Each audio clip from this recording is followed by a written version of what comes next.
आदि कवि वाल्मीकि जी ही इस कलयुग में गोस्वामी तुलसीदास जी के रूप में जन्मे और उन्होंने मानव जाति के उद्धार के लिए संवत 1631 में रामचरितमानस की कथा का आरंभ किया।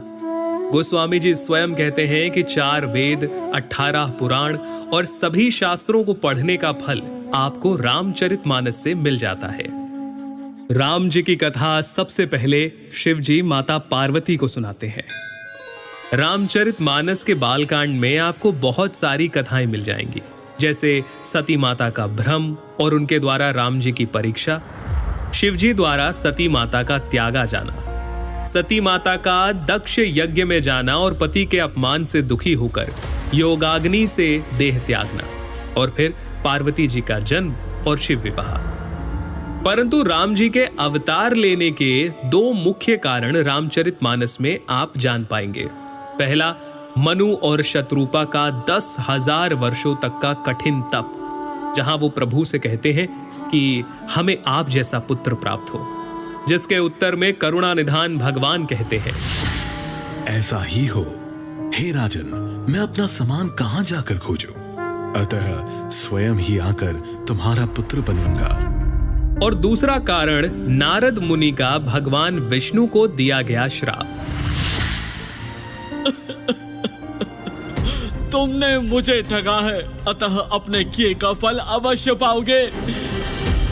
तुमने हमारा रूप बंदर सा बना दिया, अब बंदर ही तुम्हारी सहायता करेंगे। तुमने मेरा बड़ा आहित किया है, इसीलिए तुम्हें भी स्त्री वियोग में दुखोगे। एक ओर जहां राम जन्म की भूमिका बन रही थी, वहीं पुलत्स्य ऋषि के कुल में जन्म हुआ भाइयों समेत 10 सर और 20 भुजाओं वाले प्रचंड पराक्रमी रावण और उसके भाइयों ने ब्रह्मा जी की तपस्या कर उनसे वरदान मांगा। रावण ने कहा, हे जगदीश्वर, वानर और मानव, इन 2 जातियों को छोड़कर हम किसी के मारे ना मरे। और कुंभकर्ण सरस्वती जी के प्रभाव के चलते इंद्रासन के स्थान पर निद्रासन का वर मांग बैठे, और विभीषण ने प्रभु चरणों में निष्काम प्रेम का वरदान मांगा। चलिए आगे बढ़ते हैं और आते हैं राजा दशरथ पर, जिन्हें ग्लानि थी कि उन्हें कोई पुत्र नहीं था। गुरु वशिष्ठ के कहे अनुसार महाराज दशरथ ने ऋषि श्रृंगी को बुलाकर पुत्र कामेष्ठी यज्ञ किया, जहां अग्निदेव स्वयं हाथ में चरु यानी कि खीर लिए प्रकट हुए, और इस खीर के प्रभाव से तीनों रानियां यानी माता कौशल्या, माता कैकेयी और माता सुमित्रा गर्भवती हुईं, और चैत्र मास के शुक्ल पक्ष की 9वीं तिथि को दोपहर के समय प्रभु श्री राम का प्राकट्य हुआ। 9वीं तिथि मधुमास पुनीता,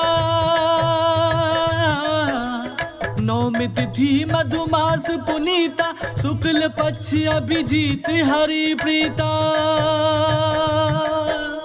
मध्य दिवस अति शीत न घामा, पावन काल लोक विश्रामा।